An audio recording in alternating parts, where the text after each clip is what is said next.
በኢትዮጵያ ኦርቶዶክስ ተዋሕዶ ቤተክርስቲያን ሥርዓት መሰረት የዋይ ጾም የሚባሉ 7 አጽዋማት አሉ። ከነዚህ መካከል በጊዜው ረጅም እንዲሁም በስያሜው የተለየ አብይ ጾም ነው። አብይ ጾም አብይ ካሰኙት ምክንያቶች ጌታችን መድኃኒታችን ኢየሱስ ክርስቶስ ራሱ የጾመው ስለሆነ የሚጾምበት ቀን ቁጥርም ከሌሎች አጽዋማት ስለሚበልጥ እንዲሁም ሶስቱ ኃጢያት የሚባሉት ትዕቢት፣ ስስት፣ ፍቅረ ነዋይ በጌታችን በመድኃኒታችን በኢየሱስ ክርስቶስ ድል የተመቱበት ስለሆነ ይጾም አብይ ወይም ታላቁ ጾም ተብሏል።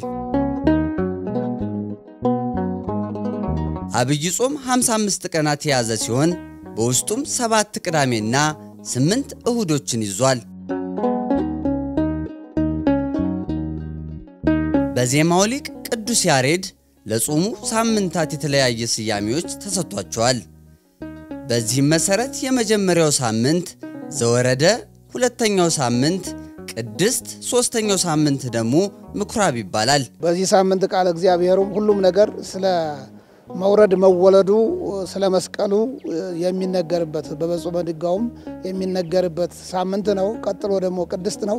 ቅድስት እንግዲህ ያው ኮኑ ቅዱሳን እስማነህ ቅዱስ ብሎ እንደተናገረው እግዚአብሔር እንግዲህ የተለየ ራሱ መድኃኒታችን ኢየሱስ ክርስቶስ የጾመው ጾም 40ው ጾም ማለት ነው ከቅድስት ስለሚጀምር የተለየ የከበረ ቅዱስ ጾም በመሆኑ ቅድስት ተብሎ ይጠራል።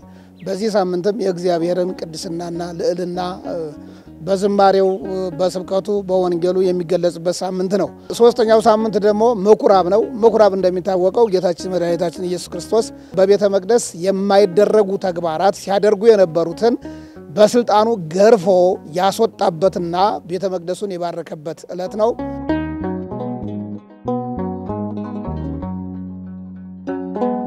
አራተኛው ሳምንት መጻጉዕ ሲሆን አምስተኛው ደብረ ዘይት፣ ስድስተኛው ገብርኄር ናቸው።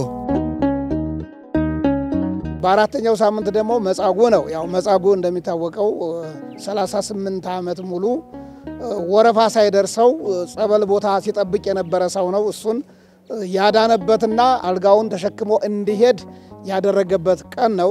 አምስተኛው ሳምንት ደብረ ዘይት ነው። ደብረ ዘይት እንግዲህ ያው ለደቀ መዛሙርቱ በደብረ ዘይት ተራራ የጌታችን ኢየሱስ ክርስቶስ ነገረ ምጽአቱን ለሐዋርያት የመምጫውን ምልክት በግልጽ የተናገረበት ዕለት ነው። ስለዚህ የነገረ ምጽአቱን በደብረ ዘይት ዕለት እናስባለን ማለት ነው። በስድስተኛው ሳምንት ደግሞ ገብርኄር ተብሎ ይጠራል።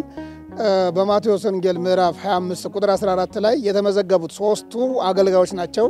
የመጀመሪያው ታማኝ አገልጋይ ተብለው ወደ ጌታ ደስታ ግባ ተብለው የደስታ ንግግር የሰሙበት፣ የመጨረሻው ሐዘንና ለቅሶ ጥርስ ማፋጨት ወዳለበት የተፈረደበት። ምክንያቱም ሁለቱ አገልግሎታቸውን በትክክል የተሰጣቸውን መክሊል ወጥተው ወርደው አትርፈው በመገኘታቸው፣ ያኛው ደግሞ መክሊቱን የቀበረ በመሆኑ ወደ ሐሳር ዘላለም የሄደበትን ሁኔታ እናስታውሳለን።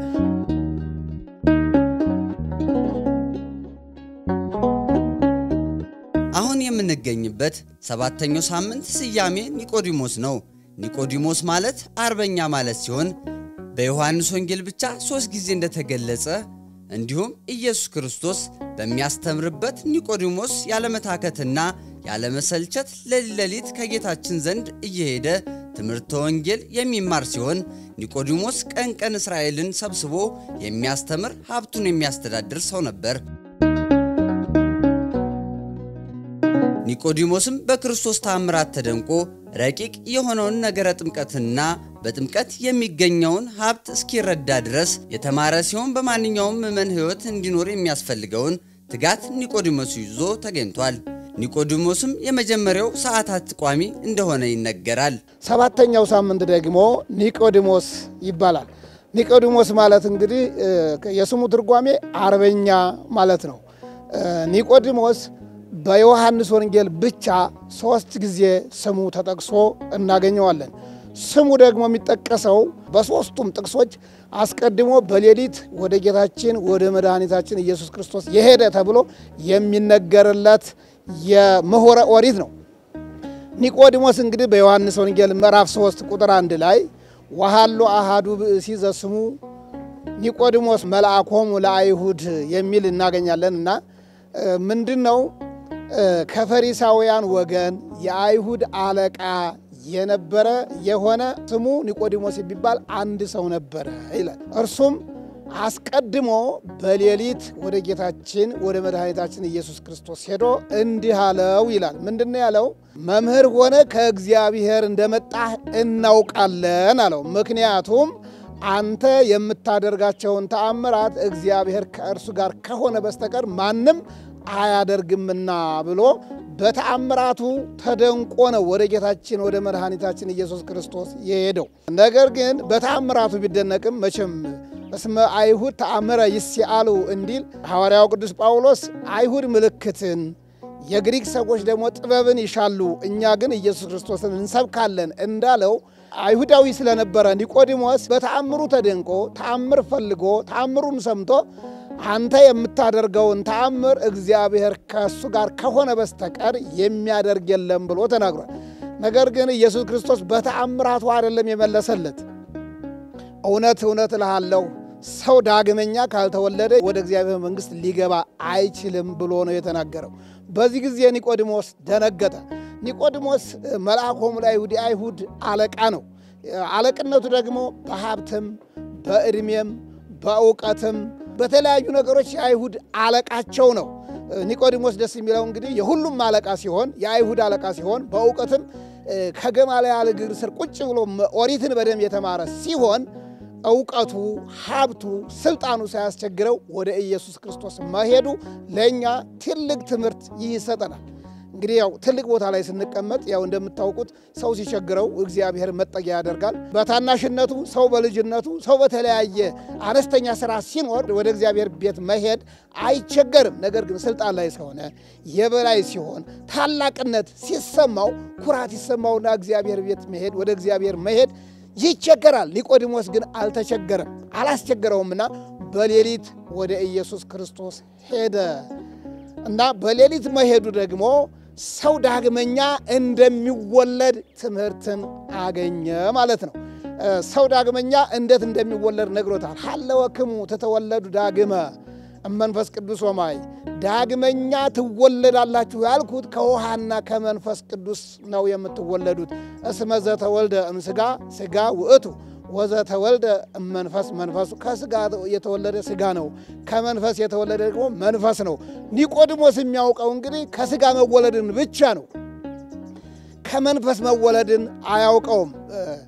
እንዴት እንደምንወለድም ሲያስረዳው ነፋስን ነው የጠቀሰለት። ነፋስ ወደ ፈለገው ይነፍሳል፣ ድምፁን ትሰማለህ፣ ከየት እንደመጣ ወደትም እንደሚሄድ አታውቅም፣ ከመንፈስ ቅዱስ ስትወለዱም እንዲሁ ነው ብሎ ጥምቀትንም እንደሚሰቀልም እንደሚሞትም አስረዳው። ኒቆዲሞስ በክርስትና ሕይወት በሦስቱም ደረጃ ተመዝግቦ እናገኘዋለን። የመጀመሪያው ወጣኒ ሆኖ ነው። ቅድም እንደነገርኳችሁ ኒቆዲሞስ በሌሊት ወደ ኢየሱስ ክርስቶስ ሄደ ነው የሚለው። ሌሊት የሄደበት ምክንያት ምሁረ ኦሪት ስለነበረ ትምህርት ሳይካተትለት መምህር ሳይሆን ነውና እስካሁን መምህር ነኝ እያለ ሲያስተምረን የበላይ ሆኖ የሚኖረው ብሎ፣ በሁለተኛ ደግሞ አይሁድን ስለፈራ ሌሊት ወደ ይሄ ወጣኝነትን ያመለክታል። ይሄ ፍርሃት ያለበት ክርስትና፣ ፍርሃት ያለበት በጨለማ ወደ ኢየሱስ ክርስቶስ በብርሃን ደግሞ ከአይሁድ ጋር ይሄ ወጣኝነትን ያሳያል። ፍርሃት ማለት ነው። ቅዱስ ዮሐንስ በመልእክቱ ፍጹም ፍቅር ፍርሃትን ከልብ አውጥቶ ይጥላል እንጂ በፍቅር ፍርሃት የለም እንዳለ ኒቆዲሞስም ሲፈራ ስለነበረ በወጣኒነት ተመዝግቦ እናገኘዋለን። በማዕከላዊነት ደግሞ የዮሐንስ ወንጌል ምዕራፍ 7 ቁጥር 50 ላይ በአይሁድ ዘንድ መከፋፈል ሆነ። በተለይ ኢየሱስ ክርስቶስ ዘጸማ ይምጻ ሀቤ ወይስቴ ብሎ ከተናገረ በኋላ የተጠማ ሁሉ ወደ እኔ ይምጣ ይጠጣ፣ በእኔ የሚያምን የዘላለም የሕይወት ውሃ ወንዝ ከሆዱ ይፈልቃል ብሎ ሲናገር በአይሁድ መካከል መለያየት ሆነ። ከፊሎቹ ነቢይ ነው አሉ፣ ከፊሎቹ ደግሞ ኢየሱስ ክርስቶስ ነው አሉ፣ ሌሎቹ ደግሞ ይህን ሆን እንጂ አሉና እርስ በርሳቸው ተከፋፈሉ። በዚህ ዕለት ሊይዙት ፈልገው ነበረ። ነገር ግን ማንም ሰው እጁን ሊጭን አልፈለገም፣ ምክንያቱም ጊዜው ገና ስለነበረ ማለት ነው። እና እርስ በርሳቸው ሲመካከሩ ጭፍሮቹን ለምን አልያዛችሁትም ብለው ሲጠይቋቸው ጭፍሮቹ የሚገርም ነገር ተናገሩ። እርሱ የሚናገረውን እኮ ማንም ሰው አይናገረውም ብለው ተናገሯቸው። እናንተ ደግሞ ሳታችሁን በንግግሩ ትደነቃላችሁን? እስኪ ከፈሪሳውያን ከታላላቆች ከሹማምንቶች በእርሱን የተከተለ ማን ነው? ከነዚህ ማለትም ከሐዋርያት ከነዚህ ከሰይጣን በስተቀር እነዚህም የተረገሙ ናቸው ብለው ሲናገሩ ኒቆዲሞስ አስቀድሞ በሌሊት ወደ ኢየሱስ ክርስቶስ የሄደው ኒቆዲሞስ በሕጋችንም እኮ ሰው ወንጀሉ ሳይጣራ ሳይመረመር ሕጋችንም እኮ አይፈርድም። ለምን አትመረምሩም? ለምን ትክክለኛውን ፍርድ ለማወቅ አትመረምሩትም ብሎ መልስ ሰጠ። ይሄ ማለት ማዕከላዊነት ነው። ይሄ ማዕከላዊት በአይሁድ መካከል በፈሪሳውያን መካከል ፈሪሳዊ ሆኖ የአይሁድ አለቃ ሆኖ በመካከላቸው ሆኖ ስለ ኢየሱስ ክርስቶስ እውነትነት በትክክል ባይመሰክርም ይመርመር እውነቱን መርምሩት ብሎ ለአይሁድ ተናገረ። ይህ ማዕከላዊነት ነው። በመጨረሻ ኢየሱስ ክርስቶስ በተሰቀለ ጊዜ በዮሐንስ ወንጌል ምዕራፍ 19 ቁጥር 39 ላይ ሰአለ ዮሴፍ በርኖ ለኢየሱስ የኢየሱስ ክርስቶስን ሥጋ ለምኖ ከመስቀል ላይ ሲያወርደው እሱ ኒቆዲሞስ አምፃ ምዕተ ልጥረ በመቶ ሺህ ወቄት ወርቅ የሚለካ ሽቱ እሬት የተቀላቀለበት ሽቱ ይዞ መጥቶ ኢየሱስ ክርስቶስን ገንዞታል። እነዚህ ነገሮች እንግዲህ ኒቆዲሞስ ዘሆረ ሀቤሁ ቀድሙ ሌሊተ የሚለው ኒቆዲሞስ የመጀመሪያው ሰዓታት ቋሚ፣ የመጀመሪያው መወድሽ አድራሽ፣ የመጀመሪያው ማህሌት ቋሚ እንደሆነ ያሳየናል። እንግዲህ ያው በቤተ ክርስቲያናችን ኒቆዲሞስን በሰባተኛው ሳምንት እናስበዋለን። ኒቆዲሞስን ከዚህ በተረፈ በሰሙነ ፋሲካ በ50ው ቀን ቅዳሴ ስንገባ ሃሌሉያ ዮሴፍ ወኒቆዲሞስ ብለን ነው ቅዳሴ የምንገባው። ኢየሱስ ክርስቶስን የገነዙት እንደሆኑ በማስታወስ ነው ዮሴፍና ኒቆዲሞስ ማለት ነው። እንግዲህ ቤተ ክርስቲያንን ስንሳለም በመጀመሪያ ወደ በሩ እንሳለምና ግራና ቀኙን እንሳለማለን። ይህ የሚያመለክተው ኢየሱስ ክርስቶስን እጅ ከነሳን በኋላ ግራና ቀኝ ዮሴፍና ኒቆዲሞስን ቅዱሳንን እጅ እየነሳን እንደሆነ አባቶቻችን ይነግሩናል።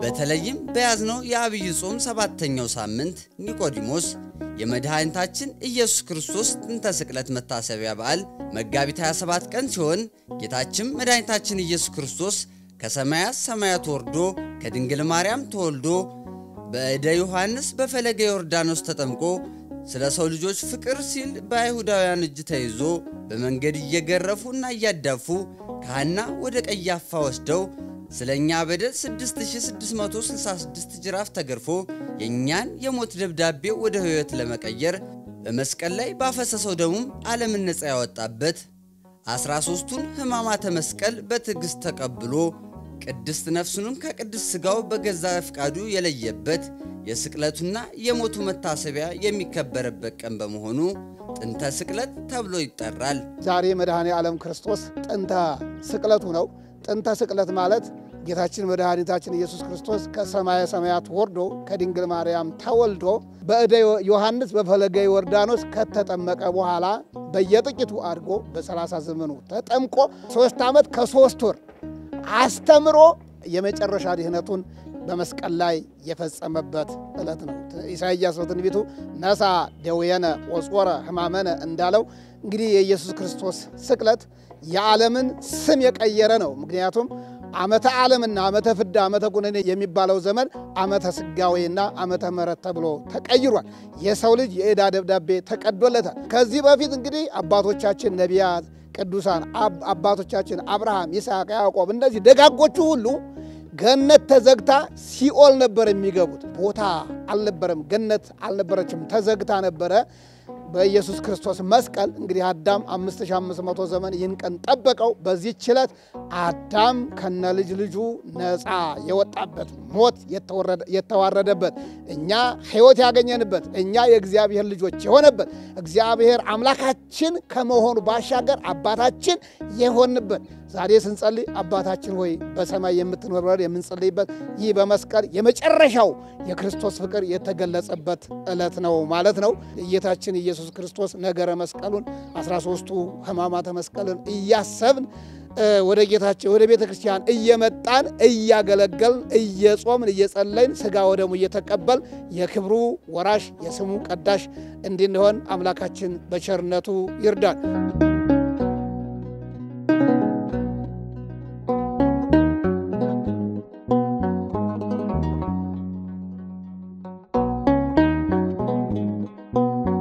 ጥንተ ስቅለት በዓልም በየዓመቱ መጋቢት 27 የሚከበር ሲሆን በመድኃኔ ዓለም ስም በታነጹ አብያተ ክርስቲያናት ሁሉ ታቦተ ሕግ ወጥቶ ይከበራል።